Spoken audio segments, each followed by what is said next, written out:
महाभारत आदि पर्व अनुक्रमणिका उपपर्व। प्रथम अध्याय श्लोक 166। यदा श्रौषं कालकेयास्ततस्ते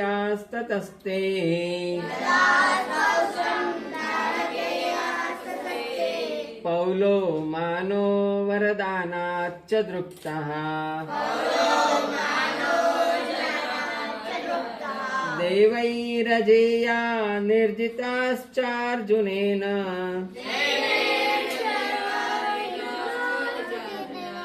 तदा नासंसे विजयाय संजय। धृतराष्ट्र कह रहे हैं कि मेरे विजय की आशा तब नष्ट हो गई। कब नष्ट हो गई? जब मैंने सुना कि वरदान के प्रभाव से अर्जुन ने घमंड में चूर कालकेय तथा पौलक नाम के असुरों को, ये असुर ऐसे थे, पौलोम और कालकेय नाम के असुर ऐसे थे कि जिन्हें बड़े बड़े देवता भी नहीं जीत सकते थे। ऐसे असुरों को अर्जुन ने बात ही बात में पराजित कर दिया। ये जब मैंने सुना संजय, तब मुझे निश्चित हो गया कि मैं अभी जीत नहीं सकता। तदा नासों से विजयाय संजय, तब मेरे विजय की आशा नष्ट हो गई। अच्छा, महाभारत में हम कल कहाँ पहुंचे थे? कहानी में कहाँ पूछे थे? उसके दूसरे पहला एक बेटा था ना, तेने बोला भाई ये बेट जोड़ लगन कर देता।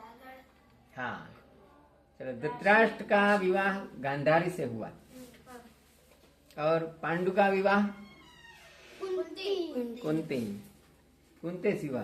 पांडु की 2 रानियां थी, दूसरी का नाम था माद्री। मद्र देश की जो राजकुंवरी थी उसका नाम था माद्री। गांधार की जो राजकुंवरी थी उसका नाम था गांधारी। उस देश के नाम से जानी जाती थी। तो पांडु की 2 पत्नियां हो गई।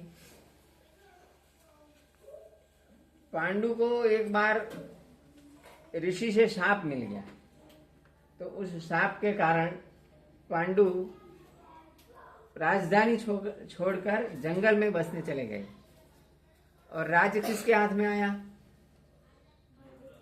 धृतराष्ट्र के हाथ में आ गया। वहां पांडु राजा और उसकी 2 पत्नियां वन में ऋषियों के आश्रम में रहा करते थे। कुंती माता जब कंवारी थी उस समय की एक बात है।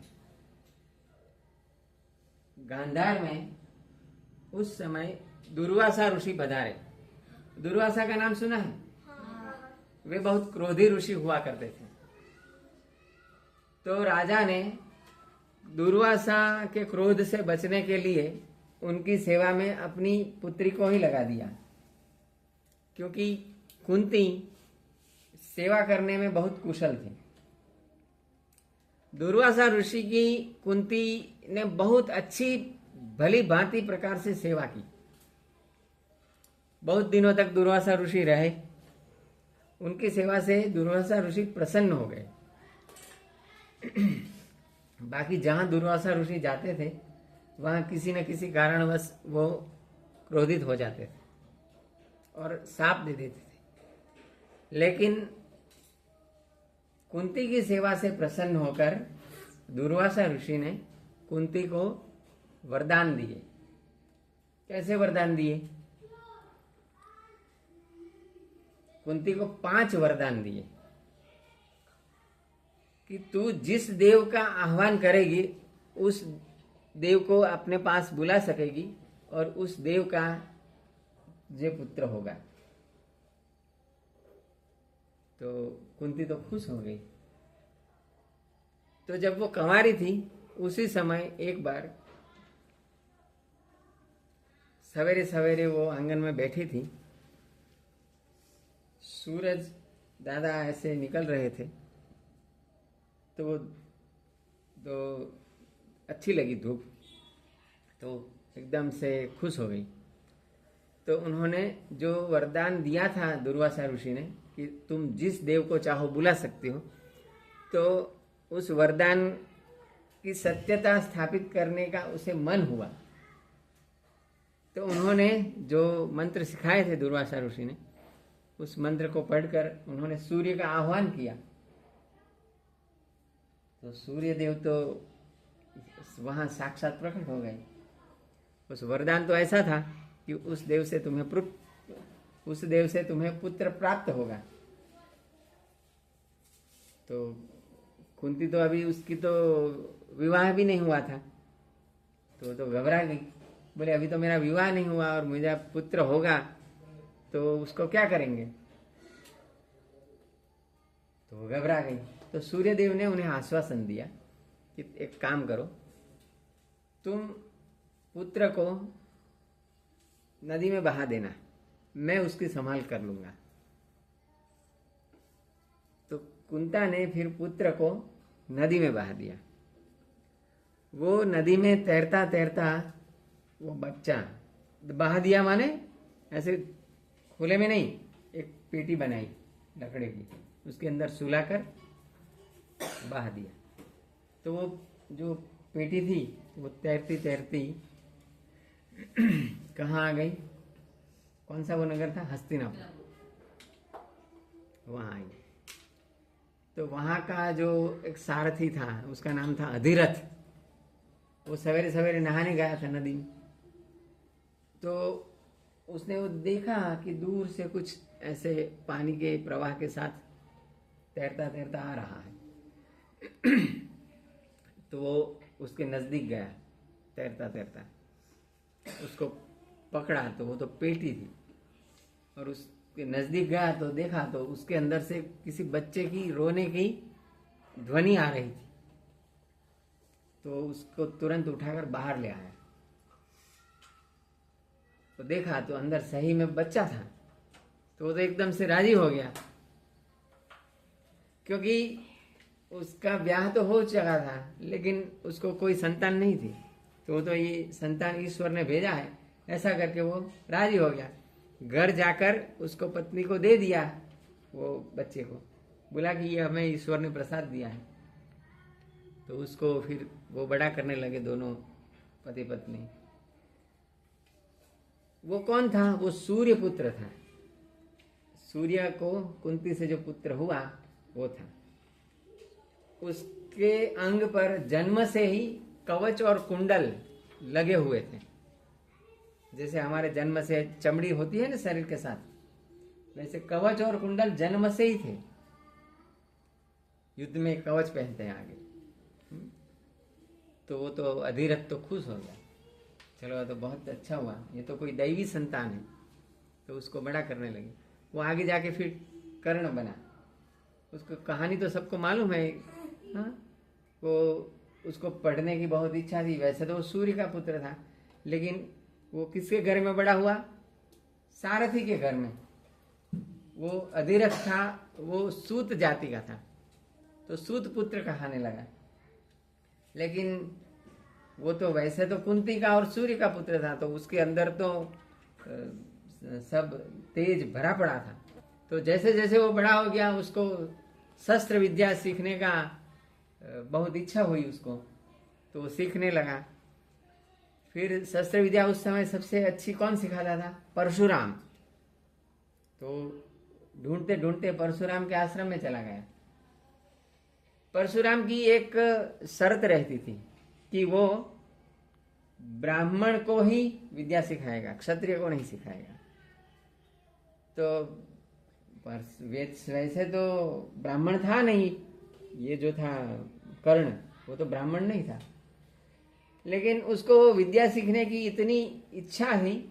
तो परशुराम के पास जाकर उन्होंने बोला कि मुझे विद्या सीखनी है। तो परशुराम ने पूछा कि तुम कौन हो, वर्ण कौन सा है तुम्हारा। तो उसने झूठ बोल दिया कि मैं ब्राह्मण हूँ। तो परशुराम ने बोला ठीक है चलो, फिर विद्या सिखाने लगा। तो विद्या सीखते सीखते वो पूरी विद्या सीख गया। वो जब पूरी सीख गया था, उसके बाद अंतिम दिन वो बैठा था और उसके पैर पे रख कर परशुराम पैर पे सिर रखकर परशुराम सो गए थे, ऐसी दंत कथा है। तभी से कहीं से एक भंवरा आ गया और उसकी जंघा पर, कर्ण की जंघा पर वो बैठ गया और उसको डंक मार के उसके अंदर से खून पीने लगा। तो जैसे लहू अंदर से निकलने लगा, वो थोड़ा बहुत पीने लगा, बाकी का लहू नीचे ऐसे जाकर धीरे धीरे धीरे वो लहू जो जमीन पर आगे बढ़ा धरती पर। तो जो उसके पैर पे सिर रखकर जो सोए हुए थे ना उनके गुरु, कौन? परशुराम। तो धीरे धीरे जाकर परशुराम को वो लहू लग गया। तो लहू तो गर्म होता है, तो ऐसे जैसे लगा तो परशुराम एकदम से चौंक कर उठ खड़े हो गए और देखा तो क्या है, तो कर्ण की जंघा में से लहू की धार बह रही और वहां एक भंवरा उसका खून पी रहा है। तो एकदम से परशुराम उठ खड़े हुए और बोले उसको कि सत्य बता, तू ब्राह्मण नहीं है, तू किसी क्षत्रिय है। तेरे अंदर जो ये रक्त है वो किसी क्षत्रिय का है, नहीं तो इतना घाव, इतना लहू बहता हो और ब्राह्मण हो तो वो तो सहन कर ही नहीं सकता। सच बता, तू ब्राह्मण नहीं है। तो फिर अब तो झूठ पकड़ा गया, तो फिर कर्ण ने सच बोल दिया कि मैं ब्राह्मण नहीं हूं, लेकिन मैं सूत पुत्र हूं, क्योंकि उससे तो यही मालूम था कि मैं सूत पुत्र हूं, लेकिन ब्राह्मण तो था नहीं। तो परशुराम गुस्सा हो गए, आग बबूला हो गए और उसको शाप दे दिया कि मैंने जितनी विद्या तुझे सिखाई है वो सब विद्या तुझे ऐन वक्त पर, सही समय आने पर वो सब विद्या तू भूल जाएगा। ऐसा शाप दे दिया और वहां से उसको निकाल दिया। ये कुंती का सबसे पहला पुत्र था। उसके बाद तो उसका विवाह किससे हो गया? पांडु से। और जंगल में जब रह रहे थे पांडु और कुंती और माद्री तीनों, उस समय कुंती को पुत्र की इच्छा हुई तो उन्होंने